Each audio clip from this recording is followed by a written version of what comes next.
Well, hey everybody, I'm John Redfern. This is my review of NWA Powerrr Episode 1, the return to studio wrestling in Atlanta, Georgia for the NWA. Well, this is Billy Corgan's version of the NWA, but he has managed to resurrect it along with some help and along with some great talents.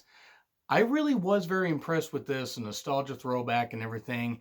It was really, really nice while bringing it up to 2019 with some really, really, great talents. Some talents I'm familiar with, some I'm not so familiar with, and I am just a casual viewer of the current NWA product. It feels really weird to say that, current NWA product's really exciting to see what they're doing. I did watch the NWA Crockett Cup pay-per-view and really did enjoy that. So I will do my best to learn, more of the storylines as this, series goes on.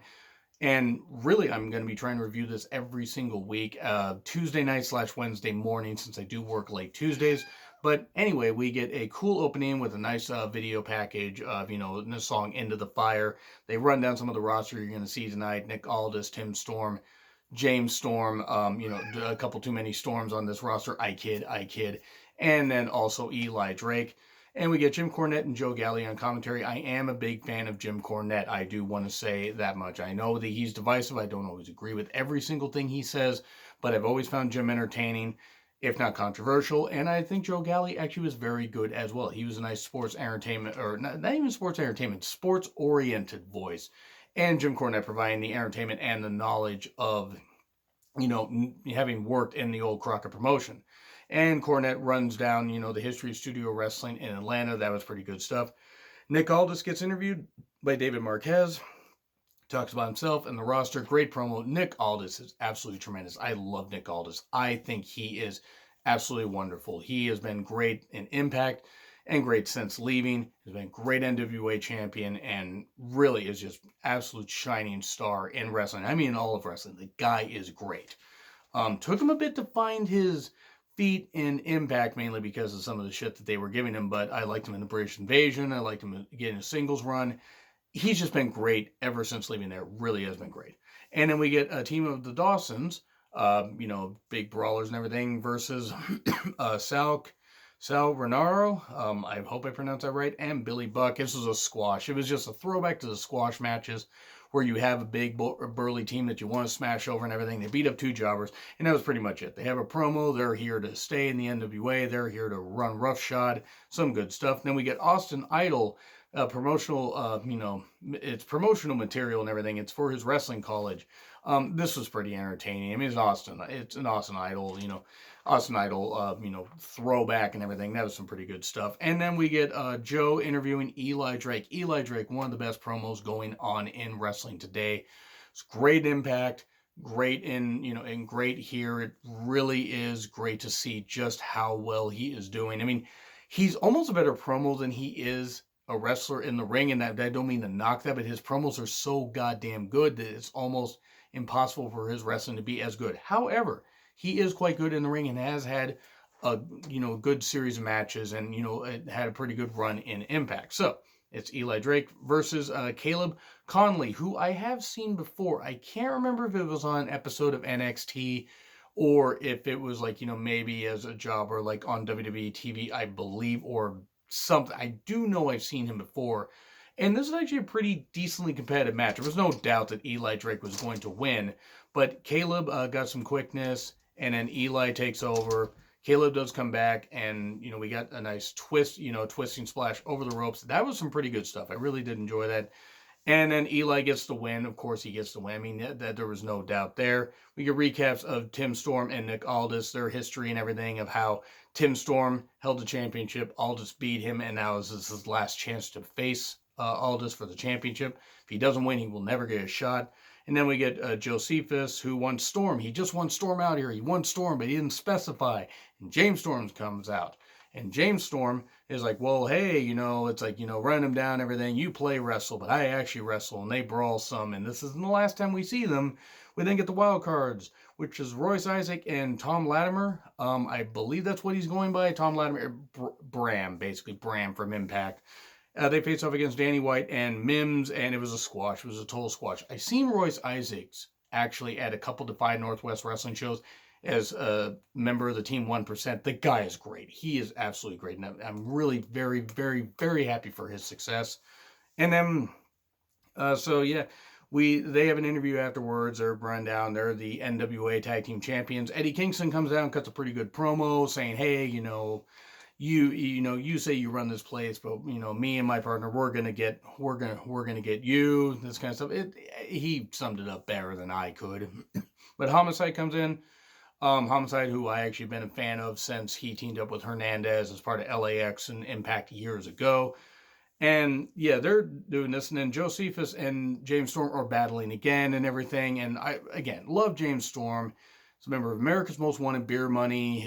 I wish he got a longer run with the Impact Championship, but he didn't. But him and Bobby Roode had a great, series of matches, especially Bound for Glory 2012. But then we get, we get a match. They get a match, and then James Storm hits the last call and then beats him like quickly, and then beats him up a little bit more, and then puts his thumb in his mouth.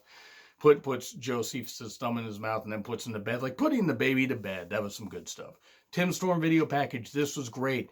The fact he's a school teacher, a husband, he's a grandfather. He has all this great stuff. He is really, honestly, I was super sold on this. I haven't seen a ton of Tim Storm, but was very impressed with the fact they told the story. He's 52 years old. He's former NWA champion.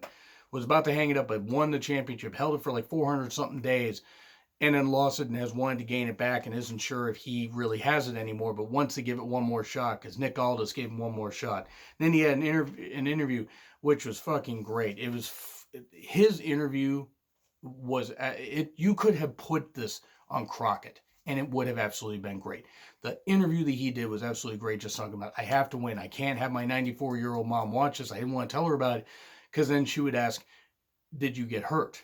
And they started a Mama Storm chant, which was really, really good. The crowd was really, really good here also. And one thing I want to say, folks, you had a friend here that chimed in that likes Tim Storm's promo. It's a rescue cat, by the way. For those of you unfamiliar with the channel, he's a rescue cat that got a couple years ago. So, there you go. Anyway, so Tim Storm, great passionate promo. Honestly, this was great stuff. Now, the match only got about 12 minutes, but it was a nice studio throwback and everything. And they packed a lot into this 12 minutes. But that Tim Storm promo was fucking incredible. I encourage you guys to check out this episode, but especially focus. It was around the 40-minute mark, or right about there. But just the Tim Storm promo was just great. I mean, I'm impressed. I may have to actually seek out some more stuff of his on YouTube, because really, he did some goddamn good stuff. He made me believe, and that was great stuff. So, anyway, as for the match, again, can't put over how great the promo was. Tim Storm versus Nick Aldis, NWA title match. Storm's last chance, and this was it was a good match for what it was. It was well done, but they did pack quite a bit in. There were some heavy chops. It felt very personal because Storm wanted to get the title back, nearing the end of the road. Even though I think, with his style and everything, unless he wanted to hang it up soon, he probably could wrestle for another couple yeers, at least another 5 or something like that if you want to, because the guy seems like a pretty legit athlete. We get, post spot, and then Aldis takes over, come with some rest holds at first, does a figure 4, he tries a figure 4, and then Tim Storm gets a figure 4, that was some pretty good stuff, and then some close near falls. Storm did hit a crossbody where he stumbled a little bit, but again, he's not naturally taking to the air, and there was, it was kind of a good way of telling it. Thankfully, he didn't get hurt.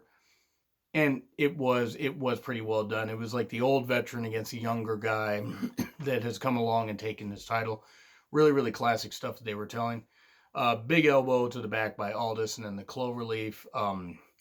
The Kingsman cloverleaf, I believe is what it's called. Again, forgive me. Sorry if I got that name wrong. I'm going to try to learn this stuff. There was a ref bump, of course, where Aldis got shoved into the ref, and then Tim Storm, doing anything he could, hit a low blow. Camille, who is a tall, statuesque, very powerful woman that is in Aldis's corner. It's like pointing, hey, what the hell are you doing? What the hell are you doing? Perfect Storm, Black Hole Slam, 4, whining slam, kind of like the Boss Man Slam, 1, 2, and then they go outside, and eventually Camille actually gets beat, knocked down with a clothesline, because Aldis accidentally hits her. And then soon after, even though you thought Storm might take advantage, nope, he tries for something, inside cradle, 1, 2, 3. Aldis gives him respect, says, hey, You get your adulation here. I'm going to go cut an interview, cuts an interview. And Joe Galley keeps asking, well, Camille, how do you feel? How do you feel? Are you okay? She keeps kind of doing this, kind of selling her neck. So it's kind of teasing some stuff where maybe we're going to get her turning and maybe join James, or maybe James Storm could join James Storm, but he talks pretty good. Who knows what she's actually going to do? Maybe just teasing some little stuff, and we'll see what happens later in the episodes. And again, I think they're doing a pay-per-view on in December, which if they are, I will be ordering that. Money permitting, of course. But anyway, I gotta say I was very impressed, and hopefully this weekly studio wrestling can continue. I guess they're doing tapings again December 14th and 6th through the 16th, which should be pretty good. So anyway, I gotta say B. I mean, it wasn't a perfect show, but it was a nice throwback, good nostalgia trip. It hooked me. It wasn't great. It wasn't like the greatest show ever, but for an hour-long show, I was very impressed with this. And that's all I'm going to say right there. So, in closing, B. And let me know what you guys think in the comments. Like, share, subscribe. My Twitter handle's in the description. And to say goodbye, he's right here. Oh, really? He's right here. I am John Ritland. This is Sir. And I'll see you next week.